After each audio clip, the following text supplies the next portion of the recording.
నవాపేట మండలం మహబూబ్నగర్ జిల్లాలో ఏర్పాటు చేసుకున్న ఈ కార్యక్రమానికి మన జిల్లా ఈరోజు ఈ సమావేశానికి అధ్యక్షత వహించిన మన శ్రీమతి బాలకృష్ణమ్మ సర్పంచ్ గారు. ఎందుకంటే చాలా సంతోషం, సర్పంచ్ ఉప సర్పంచ్ అంతా ఒక మహిళ వచ్చారు కాబట్టి సర్పంచ్ గారికి మనొకసారి స్వాగతం పలుకుతాం మన గురించి.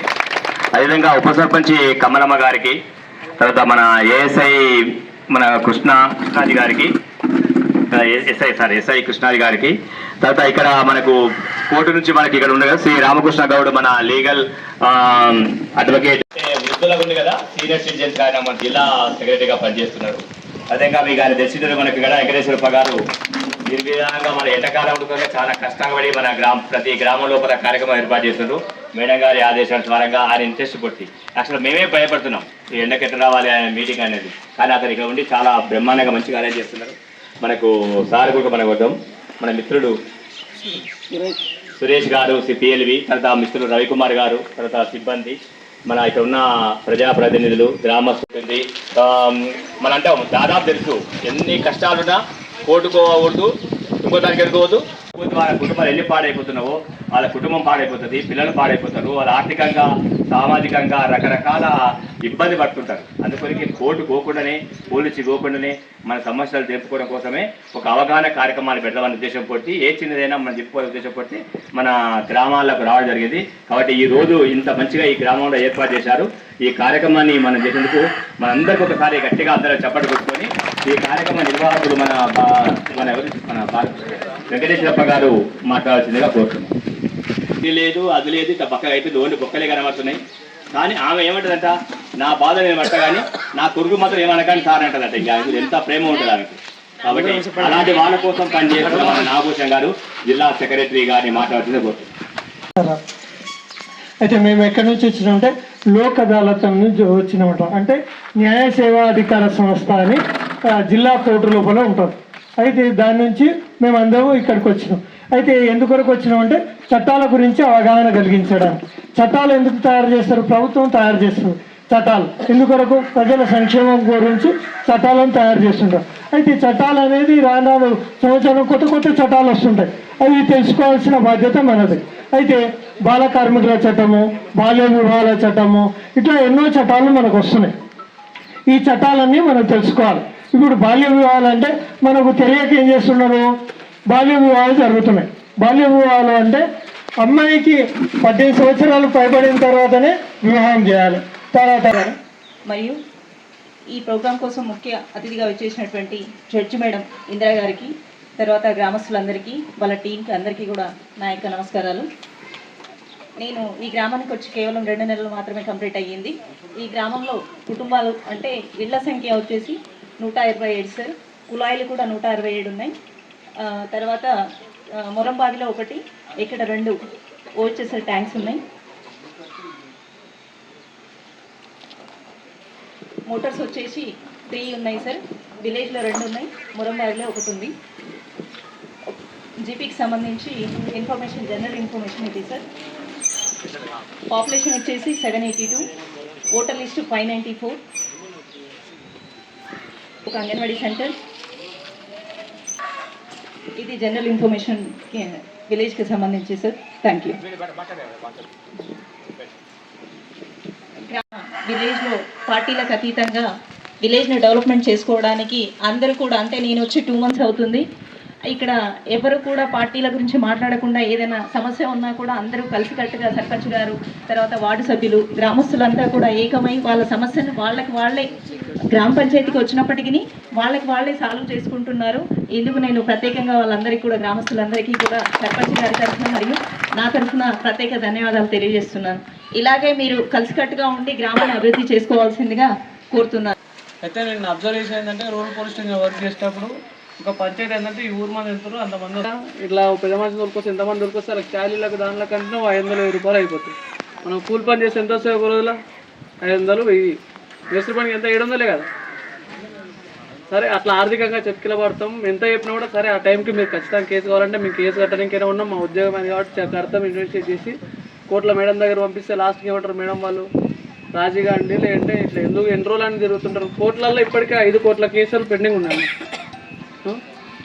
సో సో ఏంటంటే గారికి, గ్రామ పెద్ద రాములు గారికి, సర్పంచ్ గారు, ఎస్ఐ గారు, కృష్ణాజీ గారికి, గ్రామ పెద్దలందరికీ, నాతో పాటు వచ్చిన పారాలీగల్ వాలంటీర్ చంద్రశేఖర్ గారు, నాగభూషణం గారు, సురేష్ గారు, వెంకటేశ్వరప్ప గారు, రవి గారు, ఈ గ్రామ పెద్దలందరికీ, పిల్లలందరికీ నా నమస్తే. మీరు ఎక్కడి నుంచి వచ్చామనేది ఈ పాటికి అర్థమైపోయి ఉంటుంది. లోక్ అదాలత్ అని చెప్పారు. న్యాయ సేవా సంస్థ కట్టలు పట్టుకొచ్చి, కేసు ఫైల్స్ పట్టుకొచ్చి ఇక్కడికి వచ్చి ఇద్దరిని పిలుచుకొని ఆ కేసు అది సమస్యలు విని తీర్పు చెప్పేవాళ్ళు. అంటే చిన్న చిన్నవి, పెద్ద పెద్దవి కాదు, చిన్న చిన్న పోట్లాటలవి. అవి పోయినాయి ఇప్పుడు. కాబట్టి ఇప్పుడు ఏం చేశారంటే, ఎవరైనా సమస్యల్లో ఉన్నప్పుడు అలాంటి వాళ్ళ దగ్గరికి వెళ్ళి వాళ్ళ గురించి అడిగి తెలుసుకొని వాళ్ళకి ఏం కావాలో అడిగి రావాలి అని చెప్పేసి ఈ కొత్తగా ఒక బండిని ఇచ్చారు. బండి చూశారు కదా, అది ఎందుకు ఇచ్చారంటే సమస్యలు వినడానికి, ఇంకా వచ్చి మీ దగ్గర చట్టాల గురించి చెప్పడానికి, ఇలాంటి విషయాల కోసం ఆ వెహికల్ ఇచ్చారు మాకు. అందుకని ఈ నెల మొత్తం కూడా మేము నవాబ్పేటలోనే ఉంచాం దాన్ని. మధ్యలో ఒక 4-5 రోజులు తప్ప దాదాపుగా నవాబ్పేట మండలం మొత్తం కూడా కవర్ అయిపోయింది. ఒక్క చిన్న తాండా కూడా లేకుండా ప్రతి ఒక్కటి కూడా కవర్ అయిపోయింది. ఇందాక నేను కొంచెం జత చేస్తాను అంతే, కొత్తగా ఏం మాట్లాడను. లాస్ట్గా మనం విన్నదేంటి, అంటరాని తనము అని ఒకటి ఉంది కదా, దూరం పెడుతున్నారు అంటున్నారు, అందరూ కలిసి ఉండాలి అని అంటున్నారు. మరి దీనికి కూడా ఒక చట్టం ఉంది. SC and ST అట్రాసిటీ 9లో వచ్చింది. అంతకుముందే మనకి రాజ్యాంగంలో రాశారు అంటరానితనం నేరం అని చెప్పేసి, అక్కడే చెప్పుకుంటూ వచ్చారు, మన అందరికీ తెలిసిందే. మరి నేరం అని చెప్పి అలా ఊరుకుంటే కాదు కదా, మరి అలా జరిగినప్పుడు ఏం చెయ్యాలి అనేది దానికి ఒక చట్టం తీసుకొచ్చి అలా దూషించడం నేరం అని చెప్పేసి కేసులు పెడతారు. అంతేగాని ఆ కులానికి సంబంధించిన వాళ్ళకి ఏది జరిగినా దాని కింద కేసు పెట్టాలని కాదు. అది కులం పేరుతో దూషిస్తే మాత్రమే ఆ చట్టం కింద కేసు పెడతారు.